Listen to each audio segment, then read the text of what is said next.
between Israel and Iran have escalated dramatically once again, just hours after US President Donald Trump announced that a ceasefire had been reached between the two nations, effectively ending what he described as a 12-day war.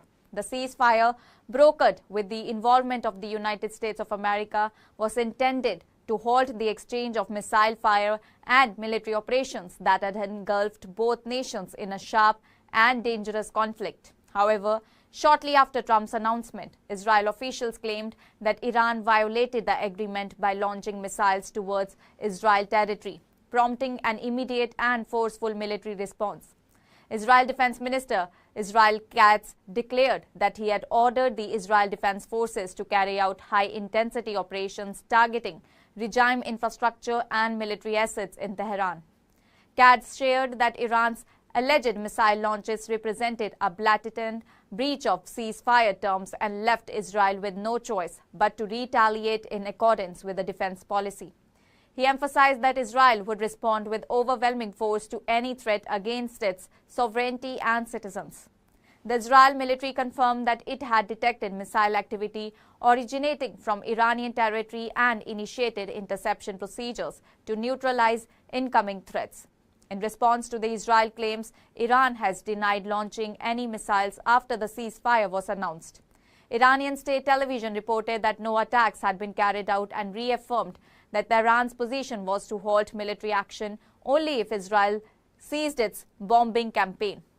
Iran's Foreign Minister Abbas Araghchi stated that while Iran was not interested in prolonging hostilities, it would not stand down unilaterally.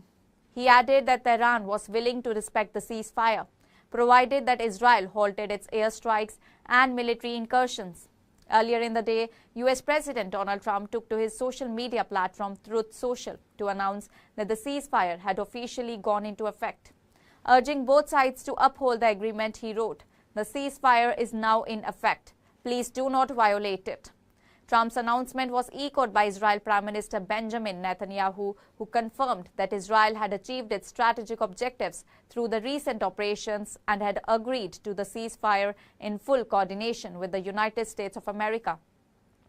Despite these diplomatic statements, the situation rapidly deteriorated. Israel Chief of General Staff Lieutenant General Eyal Yamir reinforced the government's stance by stating that any violation of the ceasefire by Iran would be met with decisive military action. He called Iran's alleged missile launches a severe violation and warned that Israel forces were prepared for continued operations if necessary. As the international community watches closely, the fragile truce appears to be unraveling, with both nations trading accusations over who breached the agreement first. With neither side backing down and conflicting reports emerging from Tehran and Jerusalem, fears of a broader escalation remain high. The coming hours may prove critical in determining whether diplomacy can prevail or if the region is headed for further conflict. That's all for now. Stay tuned to the Ceasefire for more updates. Do like, comment and subscribe to the channel.